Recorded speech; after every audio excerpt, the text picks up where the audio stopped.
तो हमारे पूर्वजों को प्राप्त होता है। जिस बालक बालिका का जॉब नहीं लग रहा हो, सर्विस नहीं लग रही हो, नौकरी नहीं लग रही हो, जगह जगह पहले करते थे जॉब, अब छूट गई, 2 साल हो गए, 3 साल हो गए, सर्विस नहीं लग रही हो, बहुत प्रयास कर लिया हो, बहुत प्रयास, तो महाराज काली तिल्ली को पीस कर उसको जल के पात्र में डालकर अपने घर के मटका परिंदा पितरों का जो स्थान होता है, जलाशय होता है, उसके पास में एक पात्र में रख दीजिए।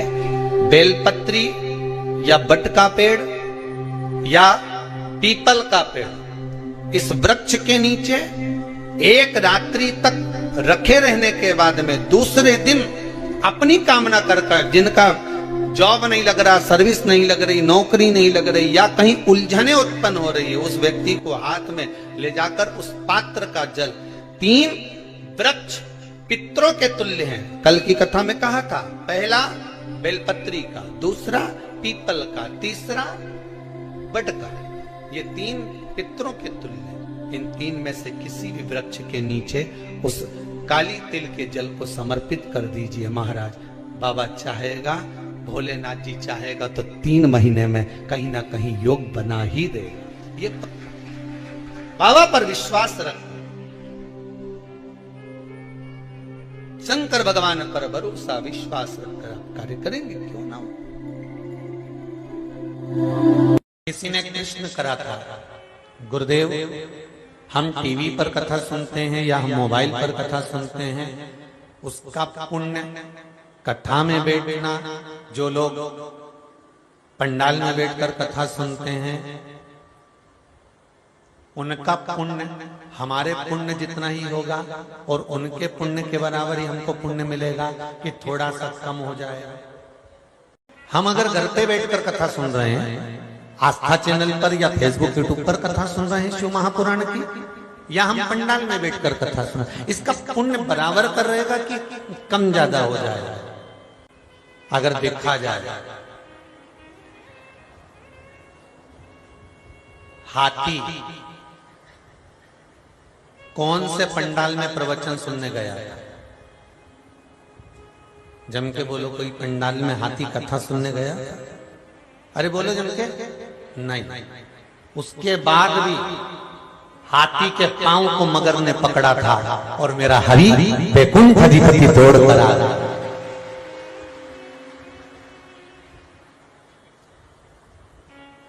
और गरुण आराम से उड़ रहा था। भगवान विष्णु ने कहा, गरुण जरा तेज चलो। गरुण जी कहने लगे, जितनी स्पीड है पूरी गाड़ी की गियर लगा दिए हैं, उसके अनुसार ही तो चलूंगा। अरे गरुण बहुत देर हो जाएगी, गरुण तू रुक। गरुण उड़ता रहा, मेरे नारायण गरुण पर खड़े हो गए, गरुण को तो बिसरा दिया, नारायण दौड़कर पहुंच गए। ऐसे मेरे परमात्मा कोई सहज है क्या भगवान?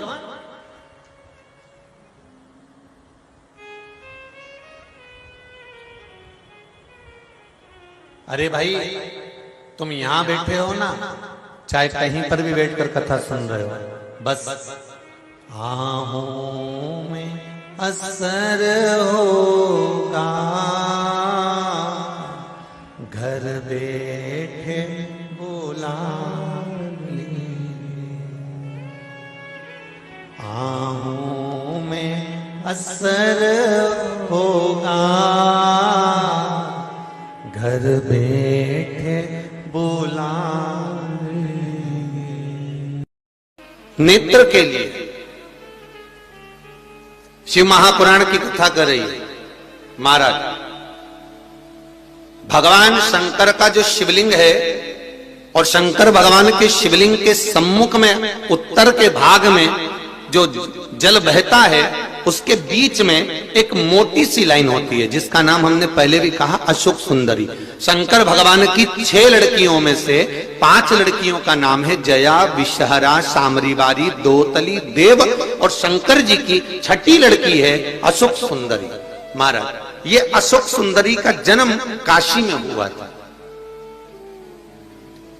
जिस काशी का नाम पहले नंदनवन था। क्या नाम था? नंदनवन। उस काशी में अशोक सुंदरी का जन्म अर्थात माता पार्वती को भगवान भ्रमण कराने के लिए जब पार्वती मैया बोली आज मेरा मन कर रहा है कि अपन नंदनवन चलते हैं, तो भगवान शिव काशी ले गए पार्वती मैया। और वहां उन्होंने एक वृक्ष को सम्मुख में बैठकर माता जगत जननी जगदम्बा माता पार्वती ने उस वृक्ष की साक्षी में उस वृक्ष से एक कन्या को प्रकट करा जिसका नाम शोक को दूर करने वाली अशोक सुंदरी। महाराज जो शोक को दूर कर दे, दुख को दूर कर दे, उस कन्या को प्रकट किया। अब अशोक सुंदरी का जो स्थान है वो जहां जलाधारी है, जहां से पानी बहता है, उसके बीच में जो एक लाइन है वो अशोक सुंदरी का स्थान है। बहुत ध्यान से सुनना महाराज कथा। और अभी तक शायद टीवी पर यह क्रम मिला भी नहीं होगा जो क्रम आज वर्णित किया जाए। अशोक सुंदरी की जगह मध्य भाग, समझ में आ रहा है ना सबको? फिर अच्छे से समझ लो। ये शिवलिंग, ठीक है, ये जलाधारी जहां से पानी नीचे गिरता है, ये दोनों पूरा गोल भाग, यहां से पानी नीचे जा रहा है, तो इसके बीच में जहां से पानी जाता है उसके बीच में जो स्थान है वो अशोक सुंदरी का स्थान है, शिव जी की बेटी का स्थान। अब शंकर जी की जो बेटी का मध्य भाग में स्थान है अशोक सुंदरी का, वहां पर आपको शहद की 7 बिंदी रखना है। और जो ये शिवलिंग रखा है, इस शिवलिंग के तुम पीछे की ओर बैठे हो, यहां बैठे हो ना आप दक्षिण में, तो यहां बैठे हो, तो पीछे का जो शिवलिंग का भाग है इस पे आपको चंदन का लेपन करना है महाराज। शिवलिंग के पीछे के भाग में अर्थात जहां आप बैठे हो पूरे शिवलिंग पर चंदन नहीं लगाना, जहां आप बैठे हो उसके सम्मुख भाग में आपको चंदन का लेपन करना है महाराज। एक पीला चंदन होता है और एक लाल चंदन होता है। लाल चंदन कभी आप किराने वाले की दुकान पर जाएंगे तो वहां पर आपको लाल चंदन प्राप्त हो जाएगा। आपको जो लेपन करना है वो लाल चंदन का लेपन करना है। आपको पहले भी कथा में बताया कि शंकर भगवान को कुंकू नहीं चढ़ता, रोली नहीं चढ़ती, क्योंकि बाबा को अगर चढ़ता है तो लाल चंदन चढ़ता है। तो लाल चंदन का आप जब लेपन कर दें, लेपन करने के बाद शहद की 7 बिंदी आपको अशोक सुंदरी वाली जगह पर रखना है महाराज। रखने के बाद बाबा से विनती करना है और चंपेश्वर महादेव का स्मरण करना है। चंपेश्वर महादेव का स्मरण कर कर हाटकेश्वर महादेव का नाम लेकर बिंदी को लगाना है। लगाने के बाद उसी बिंदी को आपको एक कटोरी में, अब बिंदी कितनी लगेगी, जरा जरा सा शहद लगेगा, उसको छोटी सी कटोरी में लेकर आ जाना है महाराज। उसको लाने के बाद में शाम के समय पर प्रदोष काल के अंतर्गत, प्रदोष काल किसको कहा गया? सूर्य अस्त जब होता है, सूर्य अस्त के समय से 1-1.25 घंटे का जो समय वर्णित किया गया वो प्रदोष काल का वर्णन किया गया महाराज। तो उस समय पर नैनों में उसको काजल जैसा लगाना है और ऊपर की ओर देखना है। लगभग 1 मिनट देख लिया, 1.5 मिनट देख लिया, बहुत है महाराज, उतना बहुत है। काजल जैसा लगा।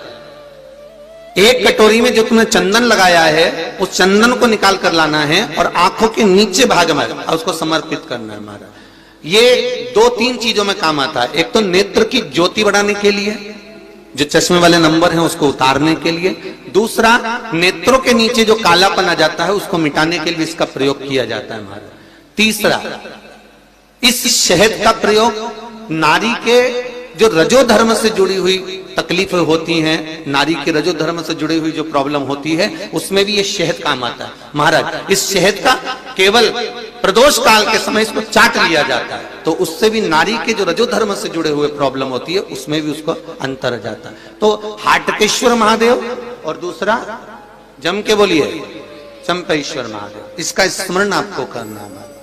इसको धारण कर कर आप सुख को प्राप्त कर, तो भगवान शिव देने वाला है, बस आपको प्राप्त करने का एक स्थान, शंकर को रिझाने की एक जगह, शिव को प्राप्त करने का एक स्थान होता है जहां से हम शिव को प्राप्त कर सकते हैं, जहां से हम शंकर को प्राप्त कर सकते हैं।